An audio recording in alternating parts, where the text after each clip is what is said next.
I'm Mark, and welcome to Streak Philippines 2.0. Have I got a subject today? Sometimes I think expats should be way less worried about whether their Philippine is a gold digger and whether they can get their gold out of their home country. Let me tell you what I'm talking about. I wanted to activate an ATM card from my bank in the US today. Now, first of all, this card had to be sent to a friend that I have address on file on my account because they won't send the card to the Philippines. It's hard to get anything bank-wise done through the Philippines because this is one of those countries that, hey, they are really suspicious. You leave the United States, they don't like you so much anymore when you come to the Philippines if you want to do any business with them. So, my friend sent me the card. This time it was astronomically expensive. $203 to send a tiny little card, FedEx to me here.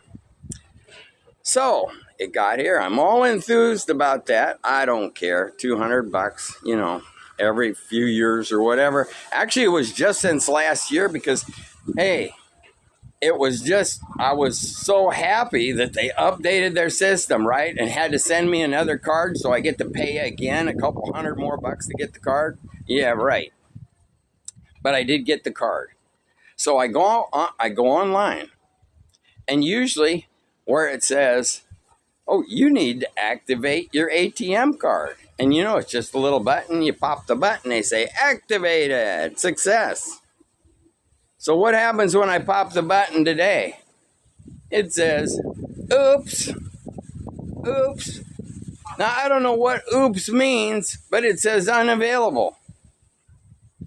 Okay, so I log out. I sign back in. Don't panic. I sign back in. Where's the button? There's no button anymore. What happened to the button? I need to activate my card. And so then it says, call 1-888, super banking. Okay, so I call the number and I said, I don't have access to that code. I can't get the code because I have one of these online numbers. And they said, you're in the United States? I said, oh, no, temporarily, no, I'm not in the U.S. Well, how long are you going to be? How long are you going to be there? And I said, oh, well, she asked me, is it going to be less than 2 months? Oh, yeah, less than 2 months, right? So then she says, well, you can wait till you get back to the U.S. And then she says, or you could send us a government ID. But she couldn't do that right then. She said you'd have to call back tomorrow. So then I'm thinking, I really don't want to get involved with this because I got several accounts. I've been like a great customer. I have a super astronomically high credit rating. I just want to leave everything the way it is, I pay my credit card bill like 3 times a month. Every time I look at it online, I pay it, So perfect record, decades, but I can't get this stuff activated. So she says, well, you could call back tomorrow and then go through the verification procedure. So I'm thinking, okay. Now, I don't really even need this particular card connected to my bank account. I don't really need it because they charge a ridiculous amount for withdrawals anyway at the ATM. And so I'm thinking, but I've always had it. And it's always worked fine. I even used it to when I need a little extra cash out of that account fast to buy a car in 2019. So it's still kind of a good thing to have. I hate to give up anything that you had. That's my advice. Don't give up anything from your home country that you already got. That's still good. So I'm thinking what to do now, you know. But I found out that this magic app that I have, that I did get the phone number on originally, and I don't know how I was able to do that, because now you cannot make any changes to your account without getting one of these, what they call short codes. And I looked up on AI, and AI says magic app and these voice over internet things, they can't get short codes, which are typically a 5 or 6 digit number you need for verification. So now I know that battle is over. And on AI, I also, I wondered, well, can't you just set that to voice, and then you'd be able to receive a voice call? Of course, you gotta have a code to change to voice. And even if you change it to voice, it said all these verifications, they got to have a code. So you're not going to argue them into that. Although on some things, when it says, it'll tell me sometimes we see something different about your sign-in. I was actually able to get the code on voice. So explain that to me. I don't know. I don't know how I was able to get that number verified anyway, you know, because they can't really verify those voice over internet things. So, okay, that's one issue. That's just the one issue of the day. I spent 2 freaking hours on this thing and didn't come to any conclusion other than here's what I'm going to do. I don't know if that verification button will ever come back on my online account. But if it does, I'm going to be clicking that thing and see if it'll go, because that's the way I did it before and it worked great. So don't know what that issue is. And if it doesn't, if it never comes in, then when my old card, actually, my old card expires in 2 more years, but the bank wanted to change to a new system. And so they said they're going to, that card will be no longer good in a short time. So when that short time comes about, I'm hoping they send me some other kind of message and I'll figure something out.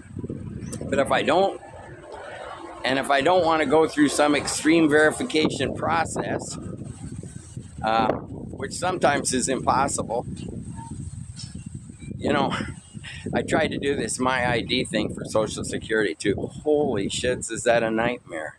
A nightmare. I could not come up, well, I'm not even going to get involved in that on this video, because you just wouldn't believe. It's like a 29-step verification. I don't know how anybody in the Philippines, when they move here, can ever get that done, you know. So, anyway, if I can't get this thing verified, I got scissors, and I'll cut the damn card up, I guess. But it's just hard, and I'm just hoping that in the near future, I'm able to always access my account and never need a code. That's what I'm hoping. But it's a royal nightmare, you know, when you're worried about being separated from your money in the Philippines, and it can easily happen. You've probably seen that on other big channels. Okay, what was the other thing I was going to mention? Okay, if you have any investments, wow. I had a Merrill Lynch investment. Now, because the mail takes who knows how long or if you'll ever get it, I did not get the first notice from Merrill Lynch. I don't know how many notices they sent me, but they finally sent me a final notice. I got that one, and it said, we are selling all your investments. Oh, selling all my investments? What the hell are they talking about? You know? They said they're going to send me a check. They're just going to cash me out and send me a check. So I get on the phone and they said, well, they tried to contact me. You know, this is like the 3rd notice, and, you know, they just got to close my account. We no longer service things in the Philippines, and that happens. Wow. So I moved to another investment company, which I won't tell you the name of. And that one says, great. They really want my account. 3 more years go by. Guess what happens? Well, I get the letter. Your account is now restricted. You cannot. Whoa, whoa. We just got major catastrophe here. The canopy just collapsed. I'm glad I wasn't standing in the shade. Oh, wow. Anyway, okay, where was I at? My account has now been restricted from the second company. I can't move anything from a retirement account into my main account. I can only receive the cash. That's it. That's the only thing I can do. It has to leave their company. I can't make any changes to investments. I can only sell investments. So it took completely any options of doing anything with my money off the table other than just to cash out. Okay. So in retirement, a lot of times that's what it amounts to anyway, is just selling things little bits at a time. So actually that was not a huge problem for me, but it's definitely a loss of opportunities when you have to leave your money parked in one place or sell it, and you don't have any opportunity to make better investments or changes. I have one other investment company that I also had from way back. Retirement account. Guess what? I got a notice from them. Same thing. You are now restricted. No more new accounts. No more changes. No more moving money from a retirement account when you take your required distribution to put it in, a brokerage account. No more. Can't do that either. So I'm telling you, people, I'm sure, really don't have any idea. If you have no money, the Philippines is a good place for you. If you worked hard and you saved and invested your money and hope to retire in the Philippines, good job. But you may not be able to screw with your money very much, I'll tell you that. Because once you have left the U.S. and come to the Philippines, you are persona non grata at U.S. banks. So that's my word today. And what can I say? I'm not in a great mood. My throat is getting hoarse. It's an endless frustration you go through with banking in the Philippines. Wow. Okay, there's another frustration you get in the Philippines, and that's that it's like living in a jet engine. So, does it seem like I'm in a great mood today? Huh?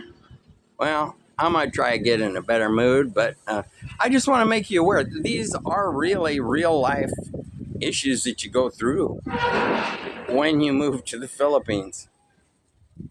That's why they call it paradise. See you next time.